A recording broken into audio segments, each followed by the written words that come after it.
KIMS PG కళాశాలలో vote అవగాహన సదస్సు నిర్వహించారు. ఈ కార్యక్రమానికి తెలంగాణ జనసత్తా వ్యవస్థాపక చైర్మన్ డాక్టర్ ముదిగంటి సుధాకర్ రెడ్డి ముఖ్య అతిథిగా హాజరై ఓటు హక్కు వినియోగంపై అవగాహన కల్పించారు. ఓటు వజ్రాయుధం లాంటిదని, ఓటుకు వన్నె తెచ్చి ప్రజాస్వామ్యాన్ని పరిరక్షించే బాధ్యత యువతదేనన్నారు. ప్రతి ఒక్కరూ విధిగా ఓటు వేసి స్వచ్ఛమైన, నీతివంతమైన, శక్తివంతమైన సుపరిపాలన అందించే ప్రజాప్రతినిధులను గెలిపించుకోవాలని, దేశ సౌభాగ్య సాధనకి మూల స్తంభాలుగా నిలబడాలని పిలుపునిచ్చారు. తెలంగాణ జనసత్తా ఏర్పాటు చేసిన ఓటర్ల చైతన్య కార్యక్రమంలో ఆయన మాట్లాడుతూ, ఎన్నికలు ఎల్లప్పుడూ జరగవని, అప్పటి ఎన్నికలకు ఇప్పుడు జరగబోయే ఎన్నికలకు ఎంతో వ్యత్యాసం ఉందని అన్నారు. ప్రతి ఓటరు ఆలోచించి ఓటు హక్కును వినియోగించుకుని ప్రజాస్వామ్యాన్ని పరిరక్షించి దేశ భవితవ్యానికి బంగారు బాట వేద్దామన్నారు. సమాజం గురించి ఆలోచించి సమాజంలో అవినీతి నిర్మూలన కొరకు, అవినీతి రహిత సమాజాన్ని ఏర్పాటు చేయడంలో మీరందరూ మీ వంతు కృషి చేయాలని ఆశిస్తూ వచ్చే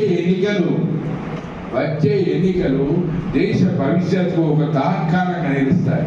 దేశ భవిష్యత్తుకు ఒక నిలువు అర్థంగా నిలుస్తాయి. దేశ భవిష్యత్తును మార్చే ఎన్నికలు ఈ వచ్చే ఎన్నికలు, లోక్సభ ఎన్నికలు అవి మామూలు ఎన్నికలు కావు.